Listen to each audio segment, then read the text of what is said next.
दोस्तों, आज कहानी जिनज़ादी का 7वां हिस्सा पेश किया जा रहा है। कहानी शुरू करने से पहले हमारी आपसे गुजारिश है कि हमारे चैनल हैदर वॉइस को नीचे सुर्ख रंग के बटन को दबाकर सब्सक्राइब कर लीजिए और साथ ही बेल आइकॉन के बटन को दबा दीजिए ताकि नई आने वाली वीडियोस का नोटिफिकेशन आपको वक्त पर मिल सके। शुक्रिया।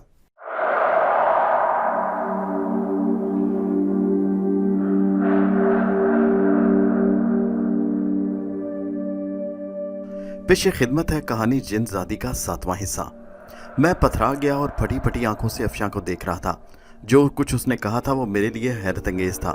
हाँ, वो आतिशज़ादी थी और जिनज़ादी ऐसा कर सकती है। ये सुना था कि जिन इंसान पर मुसल्लत हो जाते हैं उस इंसान से अपनी मर्जी के काम लेते हैं, और शुआ ने भी ऐसा ही किया था। लेकिन मैं क्या करता, और मैंने जल्द ही ये फैसला कर लिया। फैसला करने में मुझे मुश्किल नहीं हुई। शुआ मुझे कह रही थी कि मैं उसके साथ चलूँ। वो कहने लगी कि उसके पास वक्त बहुत कम है और इस वक्त में हम यहाँ से फरार हो सकते हैं। जिंदगी बहुत मुख्तसर है जिसे हम इकट्ठे गुजारेंगे। मैं उसकी बात सुनकर हैरत ज़दा था। मैंने कहा, शुआ, मैं इक़दार का एहतराम करता हूँ। मैं इज़्ज़तों का मुहाफ़िज़ भी हूँ, मैं डाकू नहीं। शुआ, मैं मानता हूँ कि तुम मौका निकाल कर आई हो और मैं नाज़िम अरसलान को धोखा देकर इस वक्त तुम्हारे साथ जा सकता हूँ, लेकिन नाज़िम अरसलान ने हर जगह मेरी मदद की है। मैं ऐसा नहीं करूँगा। शुआ, वापस चली जाओ। मैंने तो कभी तुम्हारी तलब ही नहीं की। मैंने अब तुम्हारी मोहब्बत को हमेशा अपने सीने में छुपा कर रखा है, गर्मी और धूप से उसे बचाया है। वो कहने लगी, नहीं शाजिल, देखो शायद दोबारा इसका मौका न मिल सके। शुआ, तुम जब भी ये कोशिश करोगी मैं हाथ जोड़कर तुमसे माजरत कहूँगा कि नाज़िम अरसलान से भी मुझे वही मोहब्बत है जो तुमसे। मैं अगर तुम्हें कोई नुकसान नहीं पहुंचा सकता तो नाज़िम अरसलान को भी नहीं। उसने हर जगह मेरी मदद की है, मुझे बचाया है। जाओ शुआ, देर नहीं करते। बुरी बात है, अफशां का बदन चुराकर तुम मेरे पास आई हो। अगर किसी ने देख लिया तो अफशां के वजूद से निकल जाओ, अफशां बदनाम हो जाएगी। शुआ मायूसी से वापस मुड़ गई और मैं दरवाजे से उसे जाता देखता रहा।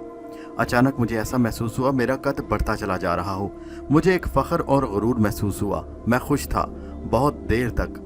फिर मेरे दिल पर एक बोझ सा पड़ने लगा। तब्दीली रुनुमा हुई।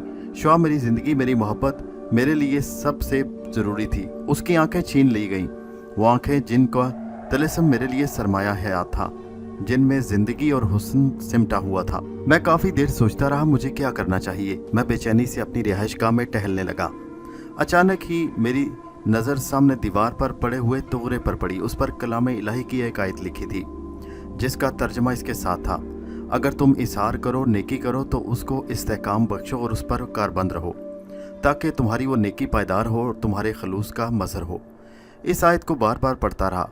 फिर दिल चाहा कि जब तक होश साथ दें इस आयत का विर्द करता रहा हूँ। मुझे सुबह होने का एहसास ही ना हुआ। सुबह तक मैं अपनी जगह पर खड़ा रहा और इस आयत का विर्द करता रहा। जब सूरज की किरणें मेरी पेशानी को छूने लगी तो मैं वहाँ से हटा।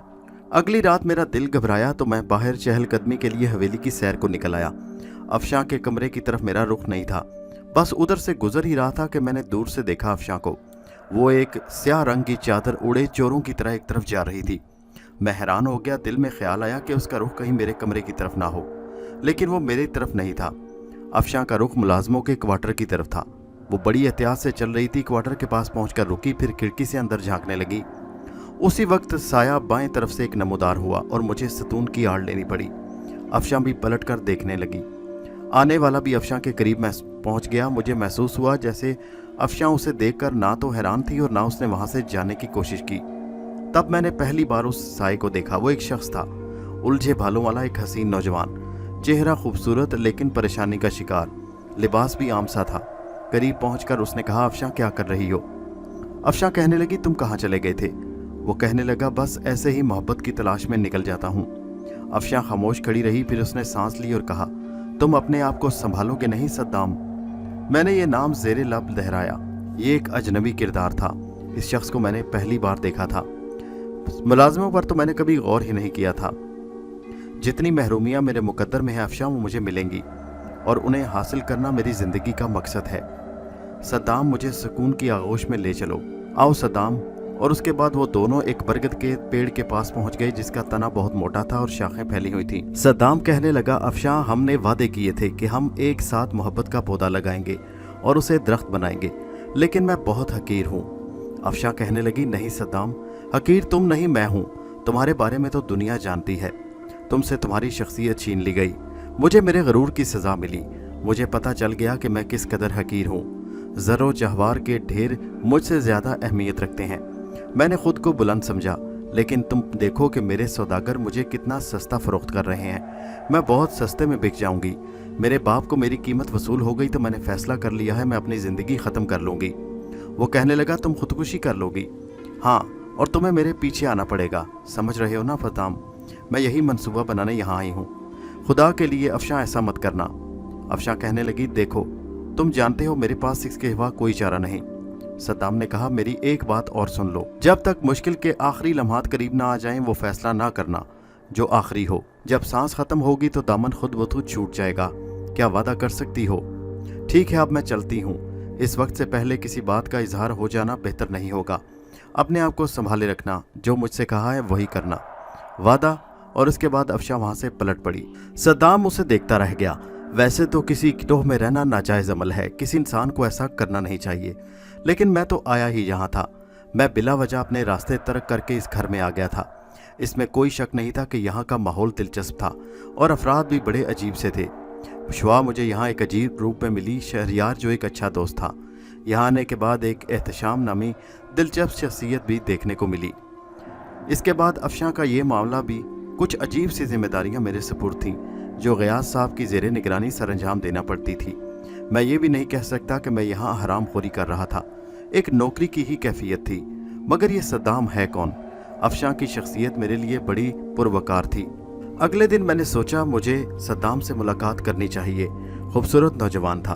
फिर मैंने सोचा शहरियार से इस बारे में मालूमात लूँगा।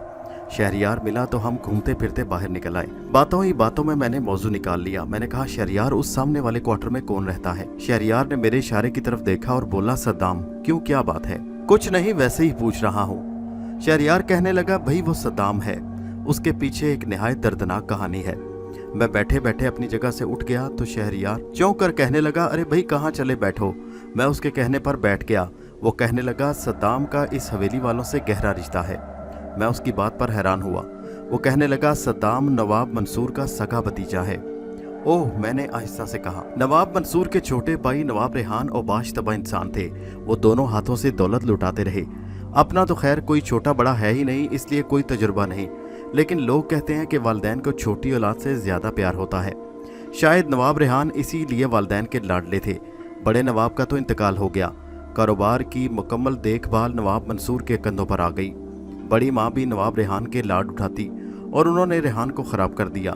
नवाब मंसूर को भी भाई से मोहब्बत थी, लेकिन बाप की मौत के बाद माँ का बेपनाह लगाव रेहान की हरकतों ने आहिस्ता आहिस्ता नवाब मंसूर के दिल में उसकी नफरत पैदा कर दी।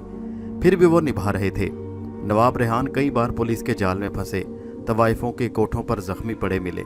फिर माँ को संभलना पड़ा और फिर एक अच्छे ख़ानदान में उनकी शादी कर दी गई, इस ख्याल से कि शायद अब संभल जाए, लेकिन ऐसा ना हुआ। वो बुरी सोहबत में पड़े रहे। फिर वो एक बेटे के बाप बन गए, यानी सद्दाम के। अच्छा, तो फिर सद्दाम बेचारा नवाब रेहान का बेटा है। सद्दाम की वालदा सबा बेगम इंतहाई नेक खातून थी, लेकिन उनके साथ जो कुछ हुआ वो आज तक इस ख़ानदान को खून के आंसू रुलाता है। क्या हुआ? नवाब रेहान ने नशे के आलम में सबा बेगम को गोली मार दी। शहरियार ने इंकशाफ किया और मेरा सर घूम गया। मैं शहरियार को देखता रहा। शहरियार कुछ लम्हे रुक कर बोला, सबा बेगम भी मामूली घराने की नहीं थी, लेने के देने पड़ गए। उस ख़ानदान के पांव पकड़कर नवाब रेहान की जान बचाई गई, लेकिन वो ख़ानदान इस ख़ानदान का दुश्मन बन गया। बुजुर्ग तो मान गए, लेकिन नौजवान ना माने। और फिर एक दिन रेलवे स्टेशन के करीब नवाब रेहान की लाश मिली। उन्हें जहर देकर मारा गया था। यूं सद्दाम के माँ बाप ख़त्म हो गए। सद्दाम काबिल रहम था, लेकिन उसके खिलाफ शदीद नफरत उस वक्त पैदा हुई जबकि नवाब रेहान ने तमाम जायदाद, बाग, फैक्ट्रियां फरोख्त कर दी थी और दौलत अयाशी में उड़ा चुके थे। मुझे इस दास्तान से दिलचस्पी पैदा हो गई। बहुत देर तक गौर करता रहा और फिर मैं उस रात ख़ास तौर पर अपनी रिहाइशगाह से निकला। दिल में ये ख्याल था कि सद्दाम से मुलाकात करूं। मैं तो यहाँ मुलाजिम था, मेरे उस पर मिलने पर कोई पाबंदी नहीं होगी। अगर आज अफशां वहाँ नहीं है तो सद्दाम से मिलकर उसकी वारदात पूछूंगा। रात की तारीकी में एक आवारा रूह की मानिंद चलता हुआ मुलाजमों के क्वार्टर की तरफ चल पड़ा। सद्दाम के क्वार्टर में मध्यम रोशनी थी, जबकि दूसरे क्वार्टर तारीक पड़े थे। एकदम ठिठक गया। इसका मतलब है कि अफशां आज भी यहाँ मौजूद थी। वो हर तरह का खतरा मोल रही थी। मैंने एहतियात से अंदर झांका। नाइट बल्ब की मध्यम रोशनी में मैंने अंदर का मंजर देखा। दिल को धक्का सा लगा। सद्दाम और अफशां दोनों बैठे हुए बातें कर रहे थे। इतनी कुर्बत, मुझे एक अजीब सा एहसास हुआ। फासले मोहब्बत की पाकीज़गी की अमीन होते हैं। अफशां का मेरे दिल में एक मकाम था। सद्दाम के चेहरे को भी एक पाकीज़ा इंसान का चेहरा समझा, लेकिन तबीयत अजीब सी हो गई। मैं मुंह बनाकर वापस आ गया। ना सद्दाम से दिलचस्पी रह गई, ना अफशां से। अपनी रिहाइशगाह की तरफ जा रहा था कि निगाह एकदम रोशन खिड़की पर पड़ी। ये अफशां का कमरा था और खिड़की के पास अफशां मौजूद थी। दिमाग में एक ज़ोरदार छनाका हुआ। अफशां तो अपने कमरे में मौजूद है, तो फिर वो कौन थी? कुछ देर तक चकराई आंखों से अफशां को देखता रहा। कमरे के अंदर रोशनी थी और रोशनी में अफशां को पहचानना मुश्किल नहीं था। कुछ लम्हे तक गौर करता रहा, कहीं आंखें धोखा तो नहीं खा रहीं, लेकिन नज़र इतनी कमज़ोर नहीं थी कि अफशां को पहचान न सकूं। चंद ही लम्हों बाद सद्दाम के क्वार्टर का मंजर देखकर अफशां के बारे में दिल में जो बात पैदा हुई थी, कम से कम वो तो दूर हो गई। लेकिन सद्दाम के बारे में उलझन थी कि वो किस किस्म का आदमी है। क्या चेहरे से इस तरह धोखा देते हैं? सद्दाम तो पाकीज़ा सूरत था। ये आखिर किस्सा क्या है? असूली तौर पर तो मुझे यहाँ से निकल जाना चाहिए था। मैं इस फड्डे में क्यों फंस गया था? ये तजस्सुस मुझे दोबारा सद्दाम के क्वार्टर तक ले आया और आखिरकार मैं उस जगह पहुँच गया जहाँ मैंने मंजर देखा था। वो खातून अब भी मौजूद थी और फिर उन खातून का चेहरा रोशनी में नजर आया तो मैं तो चौंक पड़ा। वो तकरीबन 80 साला खातून थी। दूध की तरह सफ़ेद चेहरा, नहायत पुरवकार शख्सियत। चेहरे से उम्र का अंदाज़ा हो रहा था। मुझ पर घड़ों पानी पड़ गया। मुझे कितनी बड़ी गलतफहमी हुई थी। बहरहाल खातून ने अपने बदन पर चादर बराबर की। सद्दाम की आंखों में आंसू थे। उसके बाद वो दरवाजे की तरफ चल पड़ी। सद्दाम दरवाजे तक उन्हें छोड़ने आया और उनके जाने के बाद दरवाज़ा बंद कर लिया। फिर चारपाई पर बैठकर उसने सर पकड़ लिया।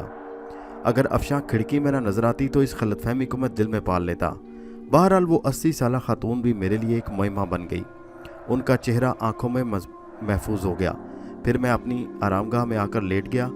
इन वाक़यात के बारे में सोचकर ही मुझे हंसी आ रही थी। अगले दिन मैं और शहरयार आपस में बातें कर रहे थे कि अचानक मैंने सद्दाम के क्वार्टर की तरफ देखा। हमने एहतशाम को देखा जो हाथ में एक खूबसूरत सी स्टिक उठाए आ रहे थे। एहतशाम साहब ठीक हो गए थे।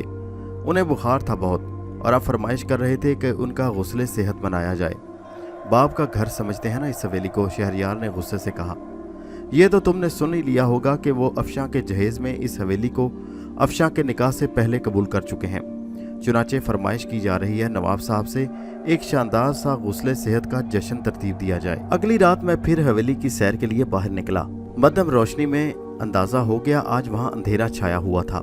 सद्दाम सो रहा था। मैं घूमकर क्वार्टरों के अकबी हिस्से से निकला ही था कि एक सफ़ेद साया नजर आया। मेरे कदम ठिठक गए।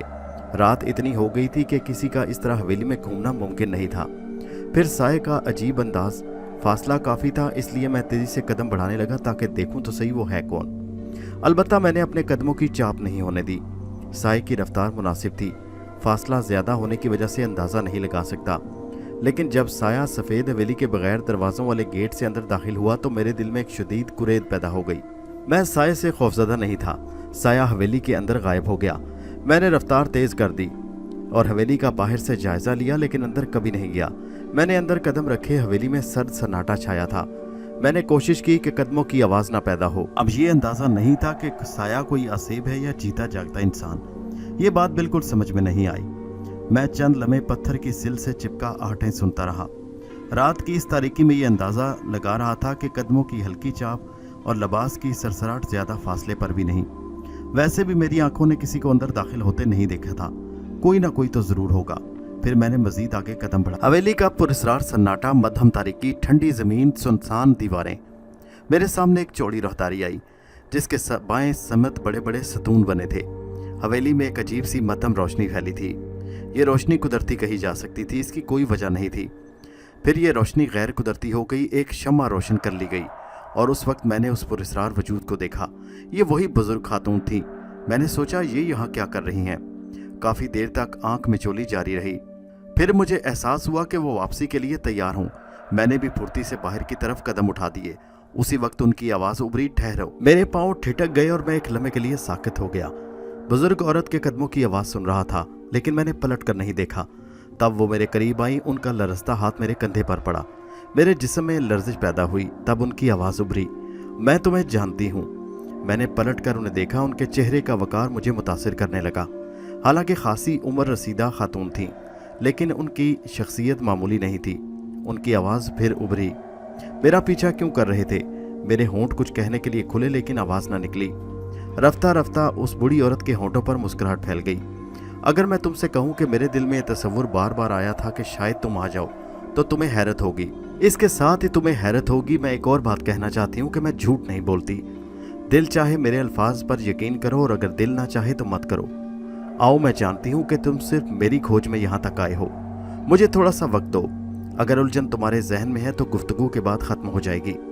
मैंने इस दौरान अपने आप को संभाल लिया और आहिस्ता से कहा, मोहतरम खातून, आपका ताक़ुब मैं वाकई फितरी तजस्सुस से कर रहा था। ना मेरे इस दिल में कोई खोट है और ना मैं आपके एहतराम को दूर कर सकता हूँ। मेरी इस कोशिश से तकलीफ़ पहुँची हो तो मैं माफ़ी मांगता हूँ। क्या आप मुझे माफ़ कर देंगी? खातून ने कहा, बराए करम मेरे पीछे आओ। वो वापसी के लिए मुड़ गई। मैं उसके पीछे पीछे आऊँगा, उसे इस बात का यकीन था। वो मुझे पुरानी हवेली के एक अंदरूनी कमरे में ले आई। कमरा मजबूत और कुशादा था, थोड़ा बहुत फर्नीचर पड़ा था। यहाँ एक शम्मादान रखा था। शम्मादान में रोशनी हो रही थी। पुरस्रारियत अपनी जगह, लेकिन वहाँ खौफ नहीं था। खातून ने मुझे बैठने का इशारा किया। बैठो, मैं तुमसे अपना तारुफ करा दूं। मेरा नाम हीरा है और सब लोग मुझे हीरा खानम कहते हैं। मेरे और तुम्हारे दरमियान बात हो सकती है। असल में जितना पुराना रिश्ता मेरा इस हवेली से है, किसी और से नहीं। ये मत समझना कि मैं हवेली में रहने वाली एक भटकती रूह हूँ। नहीं, खुदा के फजल से मैं जीती जागती इंसान हूँ। इस हवेली में कोई असेबी अमल नहीं जो किसी के लिए नुकसानदेह हो। मैंने निगाहें उठाकर उस साफ सुथरी गुफ्तगू करने वाली बुजुर्ग खातून को देखा और गर्दन हिलाते हुए कहा, नहीं मोहतरम खातून, आपकी शख्सियत ऐसी कैफियत की हामिल नहीं। बेटे, क्या तुम्हारा नाम शाजिल है ना? मैंने कहा, जी हाँ। कहने लगी, असल में कुछ अजीब सा तस्वुर है। इंसान का एक घर होता है जिसकी तश्कील में एक या दो अफराद हिस्सा लेते हैं। इसमें कोई शक नहीं कि बहुत से लोगों की मदद भी शामिल होती है। कुछ मुलाजिम, कुछ ऐसे जो उनके मकसद के से दिलचस्पी रखते हैं या उनके करीबी रिश्तेदार होते हैं। उनकी नस्लें होती हैं, जवान होती हैं। ये जवान नस्लें अगर बुरी हों तो लोग उन्हें नज़रअंदाज कर देते हैं। अच्छी हों तो उनका एहतराम करते हैं, उनकी ज़रूरतों का ख्याल रखते हैं, उनके साथ एहसानात करते हैं। मैं जानती हूँ कि तुम्हारा नाम शाजिल है और गयास ने तुम्हें अपने फ़राइज़, घरेलू फ़राइज़ के अंजाम दही के लिए यहाँ पर रखा है। तुम अच्छे इंसान हो। तुम्हारी शहरयार से दोस्ती है।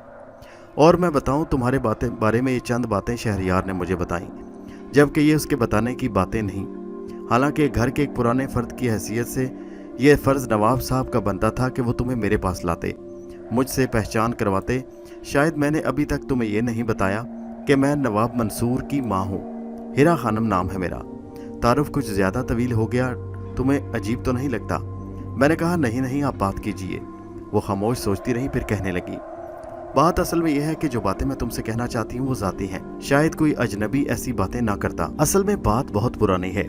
मेरे वालिद ने मुझे एक बुजुर्ग शख्सियत से मिलाया था। उन्होंने मोहब्बत से मेरे सर पर हाथ फेरा और कहा, चंद अल्फाज का वजीफ़ा याद कर लूँ और जब किसी मुश्किल में पढ़ूँ तो ये वजीफ़ा 3 रातों तक पढ़ूँ। आम तौर से इसे ना पढ़ूँ, बल्कि किसी मुश्किल का हल तलाश करने के लिए वजीफ़ा ज़रूरत के तहत पढ़ूँ। इससे मुझे मेरी मुश्किल का हल मिल जाएगा। शाजिल पिछले कई दिनों से मैं परेशान थी और अचानक मुझे वजीफ़ा याद आया। मैंने वजीफ़ा पढ़ा। वजीफ़ा पढ़ने के बाद मेरी रहनुमाई तुम्हारी शक्ल में हुई और मुझे इस ख्वाब के ज़रिए बताया गया कि मेरी मुश्किल का हल क्या है। शाजिल, जब मैं 3 रातें ये वजीफ़ा पढ़ चुकी तो मुझे ख्वाब में तुम्हारी सूरत नज़र आई और पता चला कि तुम मेरी मुश्किलात का हल कर सकते हो। इंसान किसी के बारे में सोचता है, कभी कभी उसकी सोचें ख्वाब बन जाती हैं। मुझे ये एहसास हुआ जब तुम्हें देखा। उस वक्त से मैं सोच रही थी कि मौका मिला तो तुमसे मुलाकात करूंगी। अगर मुनासिब समझो और मुझ पर एतबार करो तो मुझे बताओ, मेरा पीछा क्यों कर रहे थे? जहन में ख्याल आया कि जो हकीकत मेरे इल्म में आ चुकी है कि वो मासूम सी लड़की अफशां सद्दाम से मोहब्बत करती है और सद्दाम नाकर्दा गुनाहों की सज़ा भुगत रहा है। सद्दाम का हीरा खानम की आगोश में सर रखे देखकर उनसे मुलाकात करना। जब ये रिश्ते मुझे मालूम हुए तो दिल में एहसास जगा कि नवाब मंसूर के साथ साथ नवाब रेहान भी तो हीरा खानम की औलाद था। माँ के लिए ये तफरीक मुश्किल हो जाती है कि किस बेटे को ज़्यादा चाहे या किसे कम। माँ तो बुराइयाँ को भी नज़रअंदाज कर देती है। रेहान की निशानी है, रेहान जो इस दुनिया से जा चुका है उसकी निशानी सद्दाम है। दिल चाह रहा था इस बात को करूं। मैंने कहा, मोहतरम खातून, मैं कौन हूं, क्या हूं? बस इतना ही काफ़ी है कि इस वक्त आपके नमक ख्वारों में शामिल हूं। थोड़ी जिम्मेदारियां जो मुझे सौंपी गई हैं उनके तहत हालात पर नज़र रखता हूं। अफशा को एक रात क्वार्टरों की तरफ जाते हुए देखा। तजस्सुस पैदा हुआ। ये क्वार्टर सद्दाम का था। बात ज़रा तजस्सुस वाली थी, इसलिए वहाँ पहुँच गया। तब मुझे पता चला कि अफशा और सद्दाम एक दूसरे से मोहब्बत करते हैं। और मायूसियों में घिरे हैं। मैंने आने वाले मेहमान एहतशाम शामी को भी देखा, जो माफ़ कीजिए मेरे ख्याल में इंतहाई बेहुदा आदमी है, लेकिन नवाब साहब के रवैये में उनके लिए लचक है। और ये बात शहरयार के ज़रिए मेरे इल्म में आई कि नवाब मंसूर अफशां का हाथ एहतशाम को देना चाहते हैं। मुझे मुदाखलत नहीं करनी चाहिए, लेकिन मैं भी इंसान हूँ। इन हालात को जानकर दुख हुआ। फिर माफ़ कीजिए, मैंने दोबारा सद्दाम को क्वार्टर में आपके साथ देखा। उस वक्त आप उसे ममता की तरह गोश में लिए हुए थी। वहाँ से आप मेरी निगाहों में आई। मैं आपके बारे में कुछ नहीं जानता, इसलिए मेरी ख्वाहिश हुई कि देखूँ ये बुज़ुर्ग खातून कौन है। इस तरह आपका पीछा करता यहाँ तक आ गया। इससे ज़्यादा मैं कुछ नहीं जानता। मैंने ये तफसीलात बता दी। उनका चेहरा देखा तो वो हैरत से मुझे देख रही थी। वो बड़े परेशान लहजे में बोली, खुदावंद आलम रहम कर हम पर। बेटे, अगर इज्जतदार वालिदैन की औलाद हो तो हमारी इज्जत का भी ख्याल करना, किसी के सामने जुबान मत खोलना इस बारे में। मैंने कहा, मोअज़्ज़ज़ खातून, मुझे नीच और जलील इंसान ना समझे। मैं तो आपका शुक्रगुजार हूँ। शहरयार मेरे बहुत करीब है, आपको कभी कोई गिला नहीं होगा। वो कहने लगी, खुदा की कसम मैं बिल्कुल तुम्हारा भुला नहीं चाहती। रेहान मेरा बेटा था, बस माँ हूँ, इसलिए जुबान उसके बारे में कुछ नहीं कहूँगी। जो होना था हो गया। मंसूर कुछ और नहीं सोचता। सद्दाम बहुत अच्छा है। सद्दाम और अफशां बचपन से एक दूसरे को चाहते हैं। जो कुछ भी है, सद्दाम भी मेरे रेहान का बेटा है और मेरा टुकड़ा जिगर का है। यकीनन तुम मेरी बात को समझने की कोशिश हो रहे होगे। मुझे ख्वाब में तुम्हारी सूरत दिखाई गई और इस मुश्किल का हल बताया गया। अब जो मैं बात आखिरी तुम्हें बताना चाहती हूँ, शायद किसी को मालूम नहीं। ऐसा राज है जो मैंने मंसूर को भी आज तक नहीं बताया, और सोचा था कि अब इस दुनिया से रुखसत हो जाऊं तो मंसूर को वो तफसील बता दूं। एक बहुत ही अनोखा राज है, लेकिन इस वक्त मुझे यूं लगता है कि तुमसे बड़ा राजदार कोई नहीं। मैं तुमसे नहीं छुपाना चाहती बेटे। मुझे मेरी वालदा ने बताया कि जैसे कि मैं तुमसे कह चुकी हूँ कि ये एक पुरानी हवेली है।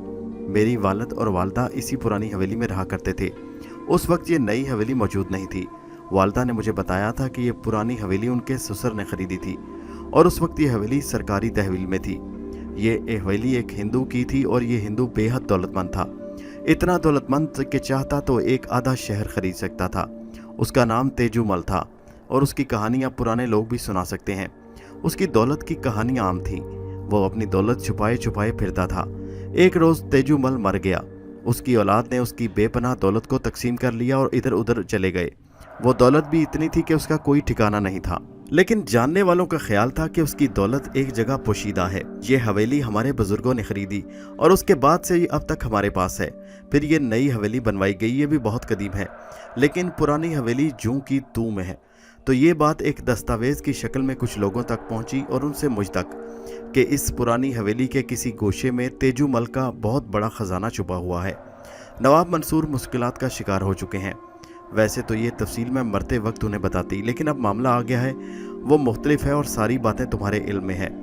और वो एहतशाम बंदर का बच्चा अफशां का हकदार बनकर आ गया है, और फजूल बातों से उसने हम सबको ज़ख्मी कर दिया है। वो इसी बात से अकड़ रहा है कि मरहूम रेहान उसके बाप से बहुत बड़ा सरमाया उधार ले चुके थे, और ये सब कुछ उसके हाथ गिरवी है। अब मुश्किल ये है बेटा कि अगर नवाब मंसूर अफशां की शादी से इनकार करते हैं तो इन्हें सब कुछ छोड़ना पड़ेगा। वो इस पर भी तैयार हैं, लेकिन बात पुरखों की आ जाती है कि पुरखों की रूहों की जलालत ना हो। हम ऐसा नहीं करना चाहते। हम गुजारा तो अल्लाह ताला किसी न किसी शक्ल में हमारा कर ही देगा। लेकिन बेटे, सच्ची बात यह है कि मुझे सिर्फ 2 रोटी और तन ढकने के कपड़े से दिलचस्पी थी, लेकिन अब दिल में ख्वाहिश लिए रातों को हवेली में आवारा रूह की मानंद चकराती रहती हूँ कि शायद मेरी तकदीर के सितारे साथ दे जाएं, मुझे कहीं से उस खजाने का निशान मिल जाए। तुमसे हाथ जोड़कर इल्तिजा करती हूँ कि आबरू रखना। हीरा खानन ने मेरे साथ हाथ जोड़े तो मैं बेख्तियार पुरजोश हो गया। मैं अपने बारे में आपको कुछ नहीं बताऊंगा, बस एक इल्तिजा करता हूँ, मुझ पर एतबार कीजिए। ये ना करें जो आप कर रही हैं, मैं भी इंसान हूँ। हम काफ़ी देर तक बातें करते रहे। उसके बाद मैं और हीरा खानम पुरानी हवेली से बाहर निकले, लेकिन ये रात भी मेरे लिए बेख्वाबी की रात थी। उस रात जो जिम्मेदारी मेरे कंधों पर आ पड़ी, मैं सोच रहा था कैसे अंजाम दूँ। सोचने लगा शहरयार को इस राज में शरीक कर लूँ। फिर मैंने अपने ख्याल को झटक दिया। कुछ रोज़ ऐसे ही गुजर गए। पता चला कि एहतशाम साहब इस हवेली में तब्दीलियाँ करने के ख्वाहिशमंद थे। सहन को भी वो पक्के फर्श में तब्दील करना चाहते थे। वो चाहते थे कि अब हवेली को उनकी मर्जी से तरतीब दिया जाए, क्योंकि जाहिर है अब नवाब मंसूर साहब तो उनके सामने बिछे जा रहे थे, क्योंकि नवाब रेहान ने उनसे बहुत सा सरमाया एहतशाम के वालिद से ले रखा था। लिहाजा अब एहतशाम इस हवेली को अपनी ही मलकियत समझता था। शहरयार के बताना ये ठीक था या नहीं, मैं इस सोच में डूबा रहा। बहरहाल पूरा दिन गुजर गया। अगली रात को खासा वक्त गुजारने के बाद जब हवेली के मकीन सो गए तो मैं खामोशी के साथ पुरानी हवेली की तरफ दाखिल हुआ। सोच रहा था कि कहीं हीरा खानम आज इधर ना आए, लेकिन उनका कोई निशान नहीं था। मैं टार्च का इंतजाम करके पुरानी हवेली में आया। टार्च मेरे पास थी। हवेली में कदम रखकर मैंने बिस्मिल्लाह पढ़ी और मुझे यूं महसूस हुआ जैसे मेरे गिर्द रोशनी का एक हाला सा फैल गया हो। दिल में एक कपकपी सी तारी हुई, एक ठंडक का एहसास हुआ। तब मुझे एहसास हुआ कि मुझे बिस्मिल्लाह का विर्द बख्शा गया है। बिस्मिल्लाह का विर्द शुरू किया। मैंने देखा कि वो रोशनी का दायरा जो मेरे गिर्द मरकूज हो गया आहिस्ता मुझसे जुदा हुआ और ज़मीन पर आगे बढ़ने लगा। दायरा आगे बढ़ रहा था। क्या मेरी रहनुमाई हो रही थी। मैं अपने अल्लाह ताला का अज़मत का दिल से कायल था। मेरे लिए इतनी मुश्किल आसान हो गई थी। ये दायरा मेरा रहनुमा दायरा था जो कई राहदारियों और गुलाम गर्दिशों से गुजरता हुआ कमरे के दरवाजे पर मरकूज हुआ, जिस पर बड़ा सा ताला लगा था। जंग खुर्दा ताला जो दायरे की जद में आया तो उसने मुंह खोल दिया। भला मैं क्या और मेरी बिसात क्या, मुझे तो ले जाया जा रहा था। ताले से कुंडे से निकलकर मैंने जंजीर खोली और तेज चरचराहट के साथ दरवाज़ा खुल गया। अंदर कमरे में सीलन की शदीद बदबू फैली थी, लेकिन ये सब कुछ मेरे लिए हैज था। मैं उस दायरे की रहनुमाई में दीवार के करीब जा पहुंचा, जहां लोहे का एक कुंडा लगा था। ये कुंडा बज़ाहिर यूं महसूस होता जैसे चीज़ को बांधने के लिए लगाया गया हो, लेकिन मैं रोशन दायरे की नुमाइंदगी में उस कुंडे तक पहुंचा और मैंने इसे हिला जुला कर देखा। जंग, नमी और मिट्टी की वजह से वो अपनी जगह जमा था, लेकिन जब मैंने उसे ऊपर नीचे किया तो उस पर से मिट्टी और जंग झड़ गई और मजबूत कुंडा ऊपर नीचे होने लगा। मैंने उस जोर से पकड़कर खींचा तो दरवाज़ा नमा सिल अपनी जगह छोड़ने लगी और मैं बहशत ज़दा हो गया। जैसे ही मैंने टार्च रोशन करके सिल के अकब से नमदार होने वाली तारीक खला में रोशनी डाली तो एक सांप की फनकार सुनाई दी। मेरे बदन में दहशत दौड़ गई। टार्च की रोशनी में मैं उस कोडियाले सांप को देखा जो कोई 1.5 बालचित चौड़ा फन का सांप था जो ज़मीन पर खड़ा था और उसकी आंखें मुझ पर जमी थीं और 2 शाखा जुबान बार बार बाहर निकल रही थी। बिस्मिल्लाह की बरकत का नशा मुझ पर था। जो कामयाबी लम्हों में हासिल हुई उसने मेरे दिल का हौसला बढ़ा दिया। सांप को खातिर में ना लाकर मैंने बिस्मिल्लाह पढ़ी और खौफनाक तहखाने में कदम रख दिया। टार्च मेरे हाथ में रोशन थी। मैंने देखा सांप कई कदम पीछे हटा। मैं रोशनी में आगे बढ़ता जा रहा था और सांप पीछे। पैरों के नीचे गर्द की इतनी मोटी तह थी कि मेरे पाँव इस गर्द में टखनों तक डूब गए। सांप फन समेटकर भागा और किसी जगह रुपोश हो गया। मैंने तेज टार्च की रोशनी में दूर तक निगाहें डाली, सांप कहीं नहीं था। फिर इस तहखाने का जायजा लेने के लिए मैंने रोशनी छत की तरफ की तो अचानक ही बेशुमार चमगादड़ें इधर उधर उड़ने लगी। कुछ ने मुझ पर झपटे मारे। मैं नीचे बैठ गया और मेरे सर से परवाज करने लगी, लेकिन नीचे बैठकर मैंने टार्च ऊपर कर गिरी, जिसकी वजह से तारीकी के हुक्मरान बेचैन हो गए। वैसे यकीनी तौर पर यहाँ कोई ऐसी जगह जरूर मौजूद थी जिससे कम से कम हवा आती होगी, इसीलिए ये परिंदे यहाँ पल रहे थे। बाहर भी आते जाते होंगे। कुछ लम्हों बाद मैंने परों की फड़फड़ाहट महसूस की। उसके बाद वो परिंदे रोशनदान से बाहर निकल गए जो दीवार की आखिरी हद पर बना था। जब एक एक करके सारे परिंदे निकल गए तो मैंने सोचा कि रोशनी का कोई ना कोई इंतज़ाम होगा। मेरी आंखें भटकने लगीं और फिर मुझे जो चीज़ नजर आई वो काबिल दीद थी। हवेली की कदामत का अंदाज़ा तो हीरा खानम के अल्फाज से हो गया था जो उन्होंने हवेली की तामीर के बारे में कहे थे। जाहिर है जिस दौर में हवेली तामीर की गई उस दौर में रोशनी का कोई माकूल इंतज़ाम कहीं भी नहीं होगा, बल्कि शम्मादानों का तस्वुर भी यहाँ नहीं था। अलबत्ता दीवारों में 4 मशलें लगी थी और उनके नीचे मशलों को जलाने का बंदोबस्त था, लेकिन इन पर मिट्टी की इतनी मोटी तह जमी के जलने का सवाल ही पैदा नहीं होता था। टार्च की रोशनी में मैंने ये तजुर्बा भी करने का फैसला किया और आगे बढ़कर एक मशल को उस जगह से निकाल दिया। मशल खास किस्म के सुराख में रस्सी थी। मैंने उस पर से गर्द की तह जाड़ी तो कुर्तबो जवार में गर्द फैल गई और आखिरकार मशल अपनी असल शक्ल में सामने आ गई। वह गालिबन किसी खास किस्म की चर्बी में डूबी थी या फिर किसी ऐसी चीज़ की बनी हुई थी जो जलने में बेमिसाल हो। मैंने यही किया। जलाने वाली चीज़ जो इसके नीचे मौजूद थी मशल को रोशन किया और ये देखकर हैरान रह गया कि मशल ने एक लम्हे में आग पकड़ ली। इसमें कोई शक नहीं कि ज़माना कदीम में जो भी काम लिया जाता वो असल मकसद के तहत ही था। न जाने कितना वक्त गुजर गया, शायद सदियां गुजर गईं जब ये मशल बनाई गई हो, लेकिन ज़रा सी कोशिश से जलने के बाद इसने चौकोर कमरे में जो रोशनी की वो नाकाफी थी। फिर मैंने दूसरी मशल रोशन की और उस रोशनी में मैंने बड़े बड़े मिट्टी के मटके देखे। मेरा दिल शिद्दत से धड़कने लगा। ये मटके मेरे कद से भी ऊंचे थे और इन पर ढक्कन ढके थे। मेरे दिल में अजीब एहसास पैदा हुआ। क्या मैं इन लोगों की मुश्किलों का हल बनने जा रहा हूँ? क्या अल्लाह ताला ने मुझे ये मौका दिया है? मटके पर चढ़ने के लिए मुझे पत्थर की एक चौकी नजर आई जो यकीनन इसी मकसद के लिए थी। इस चौकी पर खड़े होकर उसके अंदर झांका जा सकता था। टार्च मैंने हाथ में ली और फिर पत्थर की वो चौकी मटके के करीब रखकर उस पर खड़ा हो गया। धड़कते दिल के साथ मैंने मटके का ढक्कन उठाया, लेकिन अंदर रोशनी डालने की जरूरत ही न पेश आई। मटके से ढक्कन हटते ही मुझे ऐसा लगा जैसे आग के शोले बुलंद हुए हों और ये शोले छत को छूने लगे। इनका रंग मुख्तलिफ था। मेरे दिल में न जाने क्या ख्याल गुजरा, तसव्वुर करता रहा कि ये आग है, लेकिन ये रंगीन आग मेरे लिए मुइम्मा बन गई। मैंने उस मटके के अंदर झांका और मेरी ये देखकर आंखें खीरा हो गईं कि इसमें अजीमुशान जवाहरात भरे थे। एक कद आदम मटके में जो जवाहरात भरे हुए थे उनकी मालियत का अंदाजा लगाया जा सकता है। यहाँ 4 ऐसे मटके रखे थे और दर हकीकत ये इतना बड़ा खजाना था कि इससे बाकायदा शहर नहीं बल्कि एक मुल्क तामीर किया जा सके। मैं उस शान करीमी के कुर्बान होने लगा। मेरी खुशी देखने के काबिल थी। ये अलग बात है कि यहाँ कोई और मौजूद नहीं था। मैंने मटके को बंद कर दिया, फिर दूसरे को देखा, सोने के जेवरात थे। तीसरे मटके में मुंह तक अशरफियां भरी थी। मैंने उन अशरफियों को छूना मुनासिब नहीं समझा। जिसकी अमानत थी उसी के लिए थी। मुझे तो बस ये खुशी थी कि वो काम करने में कामयाब हो गया जिसकी फरमाइश मुझसे की थी, जिसका हीरा खानम ने ख्वाब देखा था।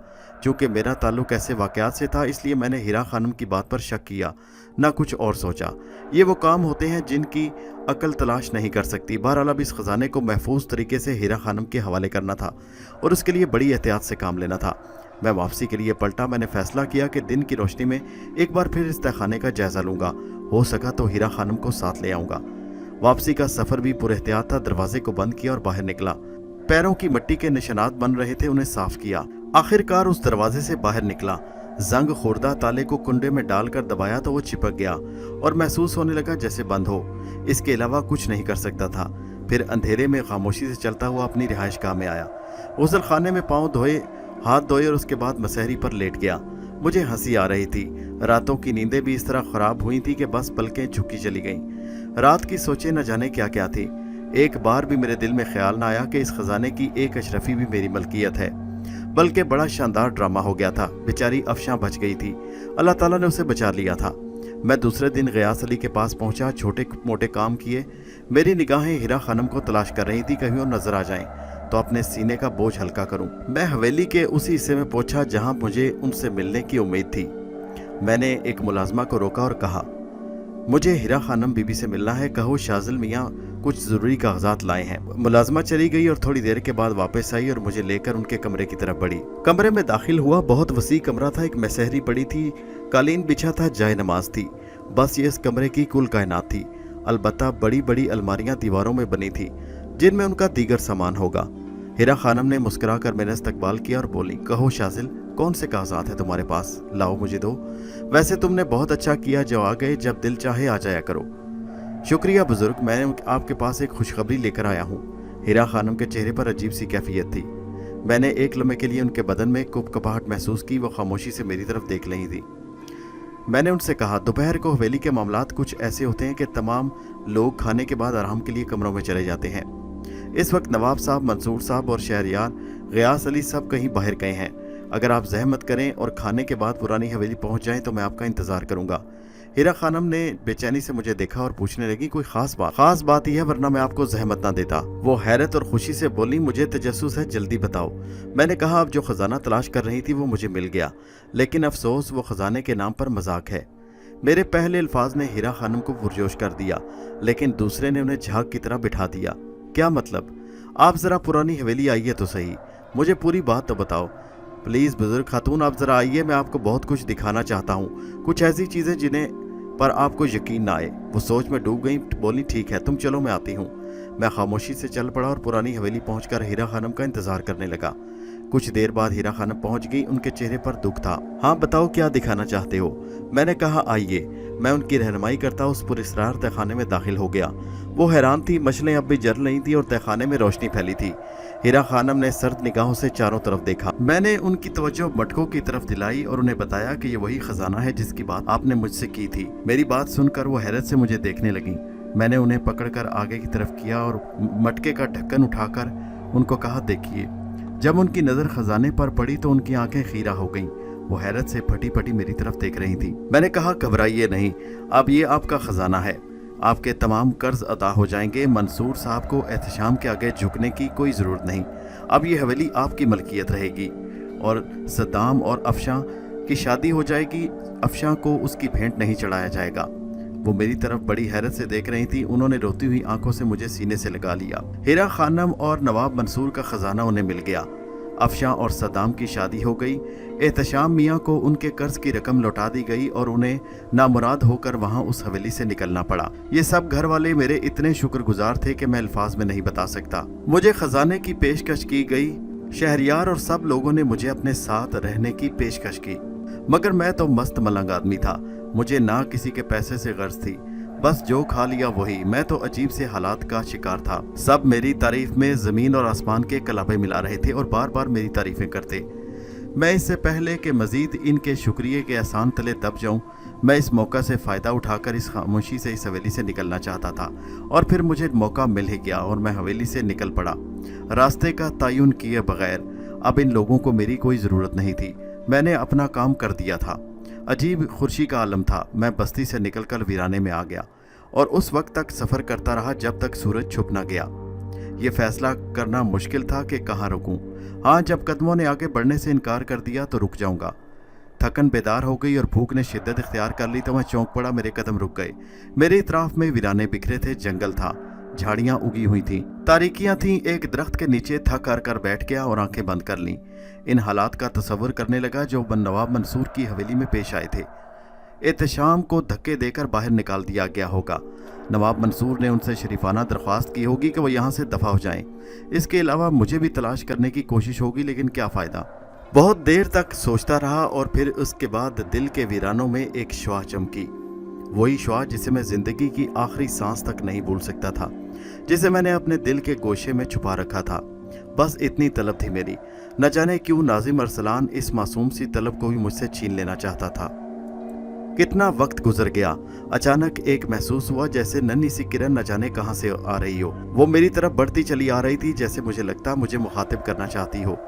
मैंने दिल ही दिल में सोचा और कदम खुद ब खुद उस रोशनी की तरफ बढ़ा दिए। जरा जाकर देखूं कि क्या चीज़ है। मैं आगे बढ़ता रहा, बस चलता रहा। कुछ पास पहुंचकर देखा वो एक रोशन दरवाज़ा था। उसके पट खुले थे जैसे किसी का इंतज़ार कर रहे हो। मैं फ़ौरन ही उस दरवाजे से अंदर दाखिल हो गया। अंदर नज़र पड़ी तो एक वसी हाल था। उसके दरमियान पर एक मेज़ सजी थी, उस पर खाने लगे थे और कुर्सियां बिछी थी। तभी एक आवाज़ आई, ये तुम्हारे लिए है शाजिल। और मैं कमालुद्दीन इन खानों की पाकीज़गी और हलाल खाने की तस्दीक करता हूँ और तुम्हें दावत देता हूँ कि तुम इन्हें इस्तेमाल करो और इसके बाद दूसरे दरवाजे से बाहर निकल जाओ। कमालुद्दीन की आवाज़ कानों के पर्दे से टकराई तो मैंने उन्हें पहचान लिया। दिल ने कहा जिस बुजुर्ग की आवाज़ की नकल है वो शैतानी कुव्वत नहीं कर सकती। भूख की शिद्दत थी। कुर्सी पर बैठा और खूब पेट भर कर खाया। खाने से फरागत हुई तो होश बहाल हुए, जिस्मानी ताकत बहाल हो गई। मैं सोचने लगा कैसा शानदार इस्तकबाल है इस जंगल में। मैंने ऊंची आवाज़ में कहा, आपकी मोहब्बत से फैज़याब होता रहा हूँ कमाल अली साहब, अमीर शाह साहब, उस्ताद मोहतरम, मुझे रोशनी बख्शिए, मैं आगे बढ़ूँ, मुझे क्या करना चाहिए। काफ़ी देर इंतज़ार किया मगर जवाब नहीं मिला। मैं उठकर सामने देखने लगा। सामने एक दरवाज़ा था। उस दरवाजे से बाहर निकल आया। काफ़ी दूर तक चलता रहा। एक बस्ती नजर आई। रात ढलने वाली थी। दूर कहीं घंटा बज रहा था और अजीब सी आवाज़ें भी बुलंद हो रही थी। मैंने गौर से आवाज़ें सुनी तो मालूम हुआ कोई हिंदू आबादी थी। तो क्या सरहद के दूसरी तरफ आ रहा हूँ? मैं मंदिरों के देश में आ गया हूँ। मेरा अंदाज़ा गलत नहीं था। खासे फासले पर एक मंदिर नज़र आ रहा था। मैं उसे देखकर सोचने लगा क्या करना चाहिए। अगर यहाँ भेजा गया हूँ तो इस बात का भी कोई मकसद होगा। मैं उस मंदिर के दरवाजे तक पहुँच गया। दरवाजे से अंदर दाखिल हुआ तो एक हैबतनाक बुत पर नज़र पड़ी। मेरे कदम आहिस्ता से उसकी तरफ बढ़े और मैं उस बड़े हाल में पहुँच गया जहाँ पूजा हो रही थी। मुख्तलिफ पुजारी नंग धड़ंग इबादत कर रहे थे। पले हुए बदन दरमियान से घटे, सरों के दरमियान लंबी चोटियां। मैं उन तमाम चीज़ों को देखता रहा। अजीब से ख्यालात थे। हम मेरे कदम हाल की तरफ उठ गए। मुझे एहसास हुआ कि वो लोग आंखें खुली होने के बावजूद मेरी तरफ मुतवज्जो नहीं हुए। मैं आगे बढ़ा और राहदारी में निकल आया जिसके दोनों सिमत के कमरों के छोटे छोटे दरवाजे थे। मंदिर के पुजारी इन्हीं कमरों में रहते थे। मैं उन्हें देख रहा था। वो छोटी छोटी धोतियां बांधे, गले में सफ़ेद धागे डाले इधर से उधर जा रहे थे। मेरे कदम आगे बढ़ने लगे। मैंने ज़िंदगी में कभी कोई मंदिर अंदर से नहीं देखा था। सुना बहुत था, लेकिन इस वक्त मैं देख रहा था। मेरी ज़ाती दिलचस्पी भी शामिल थी क्योंकि मंजर बड़ा अजीब था। मैं हाल के दरवाजे से गुजरा ही था कि मैंने हंसी की आवाज़ सुनी। ये खूबसूरत कह कहे औरतों के थे। मैंने उन्हें देख लिया। हसीन और नौजवान लड़कियां थीं जो शरारतें एक दूसरे से कर रही थीं और उनकी अच्छी खासी तादाद थी। बिलाशुबा एक अजीब सा एहसास था, लेकिन इबादत गाह में इनका क्या काम? मेरी नज़र एक उदास लड़की पर पड़ी। कम उम्र थी, लेकिन इंतहाई परकशिश आंखें। दूसरी लड़कियां उसे छेड़ रही थीं। फिर मैं वहां से आगे बढ़कर मंदिर के पीछे पहुंच गया। न जाने मुझे क्यों यकीन हो चला था कि इस वक्त मेरी शख्सियत कुछ अजीब है, या मुझे कोई देख नहीं पा रहा। ये एक अनोखा तस्वुर था, नाकाबिले यकीन नहीं था, इसलिए कि मुझ पर बहुत सी मेहरबानियां थी। मुझे खुसूसी तौर पर इधर भेजा गया था। इसका मतलब यहाँ कुछ है। मेरे कदम अगर मंदिर में दाखिल हुए हैं तो इसकी कोई वजह होगी। मैं देर तक इधर उधर देखता रहा। मंदिर के पीछे एक खूबसूरत तालाब था और इसके किनारे पर एक आलीशान रिहाइशगाह नजर आ रही थी। मेरे कदम उस रिहाइशगाह की तरफ बढ़ गए और मैं अंदर दाखिल हुआ। मैं बहुत देर तक वहां घूमता रहा, फिर थक हार कर एक जगह बैठ गया। मैंने सोचा अब जो होगा देखा जाएगा। वक्त बदल गया, घड़ी बदल गई, लेकिन बदन की थकन जूं की तूं थी। आराम नहीं कर पाया। जिस जगह बैठा था वहीं नींद आ गई। फिर उस वक्त जगह जब खासी रात थी, कानों में अजीब सी आवाजें आईं। ऐसा लगा जैसे साज बज रहे हों। चुनाचे मैं वहां से उठकर आगे बढ़ा। साजों की ये आवाज़ पूजा के हाल से आ रही थी और इस आवाज़ में बड़ी दिलकशी थी। मैं हाल में दाखिल हुआ, लेकिन अंदर का मंजर देखकर हैरत ज़दा रह गया। बड़ा पुरसहर मंजर था। थालियों में दिए रोशन किए वो हसीन लड़कियां कितार बांधे खड़ी थीं। उनके चेहरे खूबसूरत थे कि उन पर निगाहें न टिकती। अजीब दिलकश लिबासों में थीं, चेहरों पर जगमगाते हुए सितारे। साजों की धुन पर उनके पांव थिरक रहे थे। पंडित और पुजारी भी वहीं मौजूद थे। मेरी निगाहें उस लंबे चौड़े आदमी पर पड़ी जो हाल में दाखिल हुआ। हसीन लड़कियां जो थालियों में दिए जलाए हाथ की हथेली पर रखे खड़ी थीं। थालियां मखसूस अंदाज में सीधी किए झुक गईं। नंग धड़ंग पुजारी कई मन वजनी था। वो फुटबॉल की तरह गोल गठा हुआ सर, मुंडी हुई मूछें, सर के दरमियान एक मोटी सी चोटी झूल रही थी। सुर्ख आंखों के साथ वो आगे बढ़ा और तख्त पर बैठ गया, और उसके बाद साजों की धुन तेज हो गई। लड़कियां आई और रक्स शुरू कर दिया। फिर सबकी तवज्जो रक्स की तरफ हो गई। हैरानी की बात ये, मेरी तरफ लोग तवज्जो नहीं दे रहे थे। ऐसा लगता जैसे मैं उनकी निगाहों से गायब हूँ। मेरे जहन में तजस्सुस था।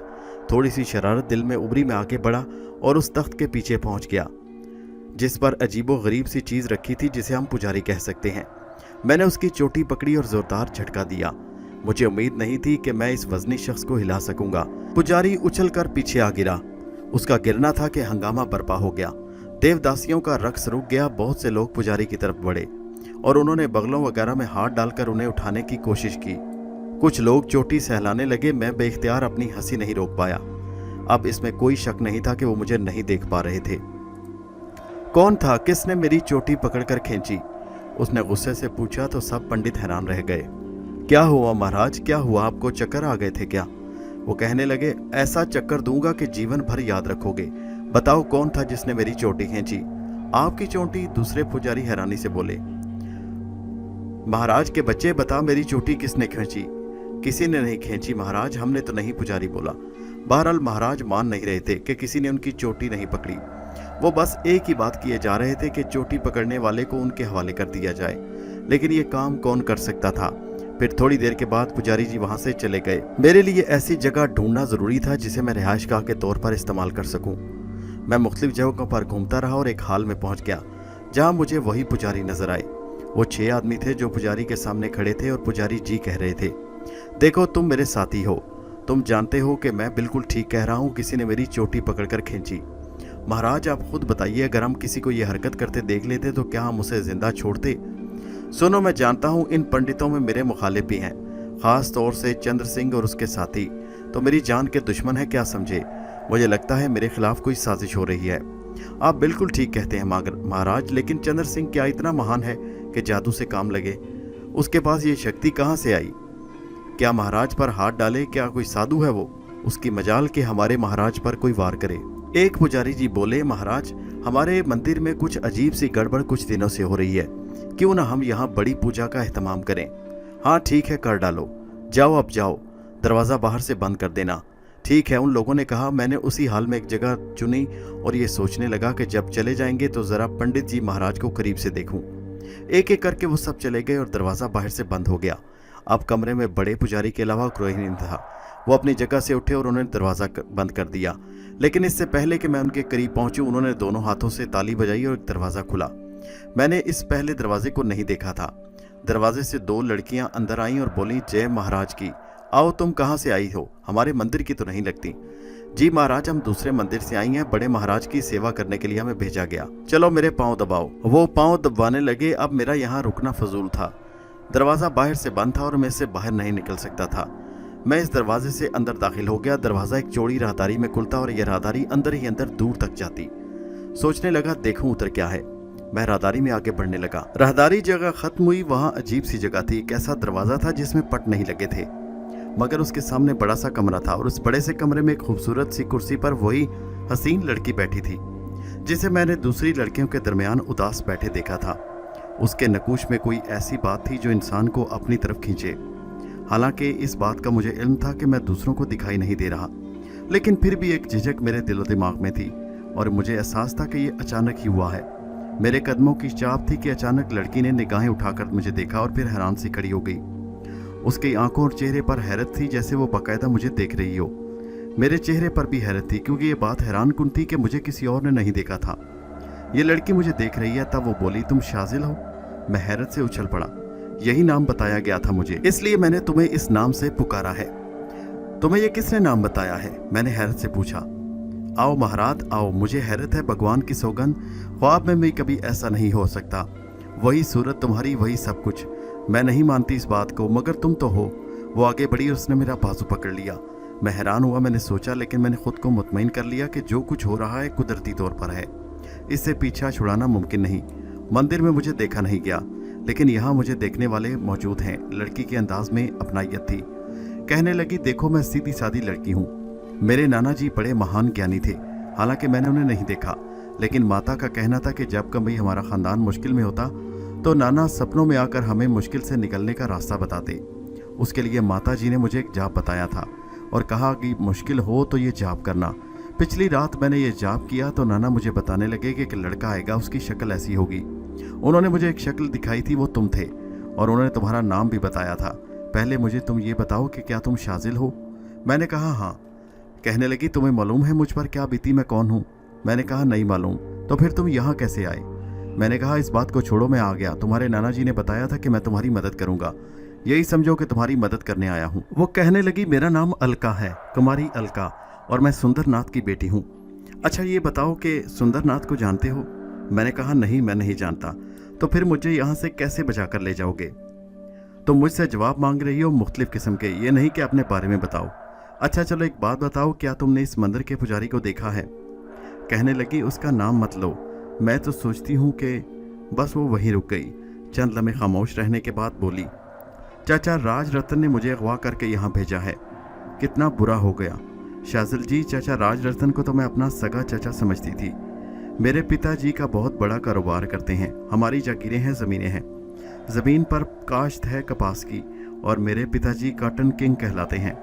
हम दुनिया के कई देशों में कपास बेचते हैं और हमारी कई मिलें भी हैं। चाचा राज रतन हमारी मिलों के मैनेजर हैं, हमारे यहाँ पले बड़े। उनके बाप दादा और पुरखे सब हमारी हवेलियों के नमक ख्वार रहे। चाचा राज रतन मुझे लेकर कोई यात्रा कराने निकले और उसके बाद मैंने देखा उन्होंने कुछ पुजारियों से बात की। पुजारियों ने नशे की चीज़ पिलाई और यहाँ ले आए। यहाँ भी मैंने चाचा रतन को एक बार देखा। तुम नहीं जानते शाजिल जी, संसार कितना बुरा है। पता नहीं राज रतन ने मेरे बदले पिताजी से क्या मांगा, कुछ समझ में नहीं आता। मैंने कहा तुम्हारी बस्ती का नाम क्या है? कहने लगी, भोजपुर की रहने वाली हूँ। क्या जानते हो? तुम जानती हो तुम किस जगह हो? वो कहने लगी, मुझे नहीं मालूम। फिर हंसने लगी, मगर जब तुम मेरी मदद के लिए आए हो तो तुम्हें सारी बातें मालूम करके आना चाहिए था। लड़की के चेहरे पर कुछ ऐसी बात थी कि मैंने दिल से उसकी मदद करने की ठान ली। अब मैं पूरी मेहनत के साथ ये फ़र्ज़ अदा करूँगा। मेरे बुज़ुर्गों ने मुझे इस काम के लिए चुना है। मैंने दिल में सोचा और बड़ा सुकून और इत्मीनान हासिल हुआ। अब मैं पूरी तरफ उसकी तरफ मुतवज्जा था। थोड़ी सी तफसील भोजपुर के बारे में जानना चाहता था और उसके बाद अमल करने के लिए तैयार था, लेकिन उसकी बातों से मुझे अंदाज़ा हो चुका था कि अब उससे मज़ीद कुछ मालूमात नहीं मिल सकेगी। मैंने कहा, अलका क्या तुम मेरे साथ चलना पसंद करोगी? वह हिस्सा से मुस्कुराई और बोली, मैं तो तुम्हारा इंतजार कर रही थी महाराज, भला मैं तुम्हारे बगैर कैसे जा सकती हूँ? नाना जी ने मुझे यही बताया था। अलका मेरे साथ चलने के लिए तैयार हो गई। मैं मंदिर के मुख्तलिफ रास्तों से उसे गुजार कर मंदिर के पिछले हिस्से ले आया। इसके बाद वो मेरे साथ चलती रही। उसके बदन में हल्की हल्की सी थरथराहट सी।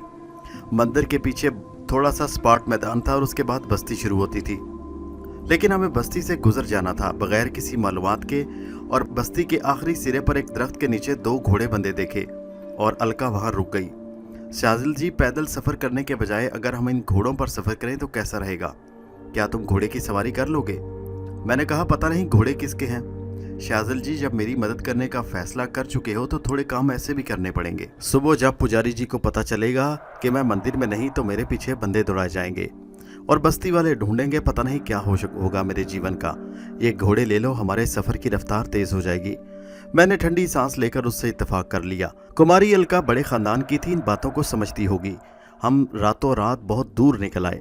अलका रास्ते में मुझसे बातें भी करती जा रही थी। उसने कहा, तुम्हें नहीं अंदाज़ा कि पुजारी धनराज कैसे इल्म जानता है। मैंने बहुत से लोगों की ज़ुबानी उसके बारे में सुना है। मैंने सवाल किया, तुम्हारा चाचा राज रतन आखिर उससे क्या चाहता है? कहने लगी, थोड़ा सफ़र हो जाए, हम खतरे से निकल आए तो फिर बात करेंगे। मैं खामोश हो गया। सुबह का उजाला फूटने लगा। हम जंगल में काफ़ी दूर निकल आए तो मैंने घोड़े रोक दिए। मुझ पर नींद का गलबा था। अलका कुमारी भी बोझल नजर आ रही थी, लेकिन उसके बावजूद घोड़ों की हिफाजत का बंदोबस्त किया। एक सुथरी जगह देखी और उन पर बैठकर सुस्ताने लगे। मेरा ख्याल है जितना सफ़र हमें कर लिया, कोई हमें तलाश करने निकला तो इतनी जल्दी सफ़र नहीं कर पाएगा। हाँ, मुतमईन रहो, तुमने मुझे अपने बारे में कुछ नहीं बताया अलका। यकीन करो, कुछ तफसील है नहीं। बस राज रतन को चाचा नहीं कहूँगी। उसने दौलत की खातिर मुझे रास्ते से हटाया।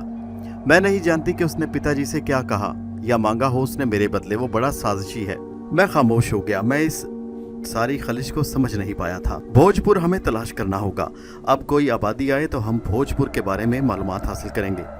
उसका कहना ठीक था, तफसील तलब बात नहीं रहेगी। मैं खामोश हो गया। बहरहाल इसमें ज़्यादा दिमाग सर्फ नहीं किया और हमें इसका मौका नहीं मिल सका, क्योंकि हमारी उम्मीद के खिलाफ कुछ घुड़सवार नजर आए जिनके इरादे जाहिर हो रहे थे कि वो हमें तलाश कर रहे थे। उनमें 2 घोड़ों पर पुजारी किस्म के लोग थे, जिन्हें देखकर अलका ने सहमी आवाज़ में कहा, हाय राम, मैं इन्हें जानती हूँ, ये इस मंदिर के पुजारी हैं। सोचने का मौका नहीं था, हमें फरार होना था। हम घोड़ों पर सवार हुए और दौड़ पड़े और उन लोगों की निगाहों से बचने की कोशिश करने लगे। हमने जंगल के जो रास्ते इख्तियार किए वो दुश्वार थे। इसकी वजह थे हम लोग नहीं चाहते थे कि वो हमारे निशान पाएं। हम एक घाटी में उतर गए। उसके दोनों किनारे ऊंचे थे और घोड़े की झाड़ियों में चलते जा रहे थे। खासी तवील घाटी थी जिसका इख्तिताम एक हमवार जगह पर हुआ। एक और मुश्किल पेश आई। यहाँ दरख्त इतने घने थे कि एक दूसरे में पेवस्त थे। घोड़ों को इनके दरमियान से चलाना मुश्किल था। फैसला किया गया कि घोड़े यहीं छोड़ दें। फौरी तौर पर उन लोगों से बचना ज़रूरी था। घोड़ों से निजात हासिल कर ली, उन्हें खुला छोड़ दिया। अब हमें उनकी ज़रूरत नहीं थी। हम घने दरख्तों के दरमियान उगी हुई झाड़ियों और ऊंची घास में रास्ता बनाते आगे चलते गए और आखिरकार ऐसी जगह पहुंच गए जहां दरख्त ख़त्म हो गए और स्याह रंग की हैबतनाक चट्टानें एक दूसरे के सामने हमें नजर आने लगी। हमें एक गार का धाना नजर आया तो अलका ने कहा, शाजिल जी, मुश्किल आ पड़ी है हम पर। मुझे इस मुश्किल की पहले से उम्मीद थी। ये गार हमारे लिए आर्जी तौर पर पनाहगाह साबित होगी, क्यों ना हम इसमें पनाह लें। मैंने कहा, कोई हर्ज नहीं। ये यकीन कर लिया जाए कि हमारे पीछे आने वाले आ तो नहीं रहे और हमें पाने में नाकाम रहे तो यहाँ आ निकलेंगे। गार का दाना जंगली झाड़ियों की वजह से पत्तों वाली शाखों ने ढांप रखा था। हम इसमें दाखिल हो गए। अंदर नागवार सी बू फैली थी। अंदर दाखिल होकर बार फिर मेरे जहन की खलिश बेदार हो गई, क्योंकि अलका बड़े इत्मीनान से अंदर दाखिल हो गई। इतनी मासूम शक्ल सूरत वाली लड़की से ज़्यादा निडर होने की मैं तवक्को नहीं कर रहा था और यही बात बाइसे तशवीश थी। लेकिन बहरहाल इस लंबे गार में हम आगे तक बढ़ते चले गए। गार की तारीकी इतनी थी कि अलका मुझे नजर नहीं आ रही थी। हवा के वो ताज़ा झोंके गार के दूसरे सिरे से आ रहे थे। हम यहाँ रुके तो अलका ने कहा, अभी हमें गार से बाहर नहीं निकलना चाहिए। मैंने कहा, ठीक है। फिर न जाने क्यों हम गार के धाने पर बैठे रहे। दिन काफ़ी ढल चुका था। गार के धाने के पास बैठे हुए अलका ने कहा, बेहतर है कि हम यहाँ वक्त गुजारें कि इन लोगों का खतरा न है। गार का दूसरा धाना भी झाड़ियों से ढका है, हमें इससे फ़ायदा उठाना चाहिए। इस तरफ कोई नहीं आएगा। मैंने उसकी बात से इत्तफाक किया। आहिस्ता आहिस्ता रात हो गई और हम पर सुस्ती छाने लगी। गार जैसा भी था साफ सुथरा था। अलका ने कहा, शाजिल जी, कभी इस तरह की मुश्किलात का सामना करना पड़ता है। आज रात हमें प्यासे ही गुजारनी पड़ेगी, लेकिन मैं समझती हूँ कि गुजरने वाली रात हमारी निजात की रात होगी और हमें तलाश करने वाले मायूस होकर लौट जाएंगे। आराम करें, मैं ज़रा पीछे हटकर लेट जाती हूँ। मैंने कोई तरद्दुद नहीं लिया और अल्लाह का नाम लेकर फर्श पर लेट गया। नींद भी कमाल चीज़ होती है, ना भूख देखती है ना प्यास। मेरा भी यही हाल था। मुझे नींद आ गई और मैं सो गया। रात का न जाने कौन सा पहर था कि आँख खुल गई। एक अजीब सन्नाटे का एहसास था। मेरे होशो हवास जाग रहे थे। इन्हीं होशो हवास ने एहसास दिलाया कि मैं गार में तन्हा हूँ। न जाने क्यों मेरी किस हिस्स ने मुझे बेदार कर दिया और मैं उठ बैठा। ऐसे खामोश और सन्नाटे में सांसों की आवाज़ महसूस हुई। महसूस किया कि गार में आवाज़ नहीं है, अलका को कोई नामो निशान नहीं। मैंने बेचैन होकर आवाज़ें दी, लेकिन मेरी आवाज़ गूंजी। गार के कोई सिरे दूसरे सिरे पर भी होता तो सुनकर आ जाता। अलका मुझसे थोड़े फासले पर लेटी थी, लेकिन अभी वो गायब थी। मेरे पूरे बदन में एक सनसनी दौड़ गई। क्या वाकई अलका गायब हो गई? वो खुद भाग गई या कोई उसे ले गया है? मैं बेचैनी से उठ खड़ा हुआ। दोस्तों, कहानी जिनज़ादी जारी है। इसका अगला हिस्सा नेक्स्ट वीडियो में मुलाहिजा कीजिए। नीचे कमेंट में ज़रूर बताइए कहानी आपको कैसी लगी, और हमारे चैनल हैदर वॉइस को सब्सक्राइब कीजिए। शुक्रिया।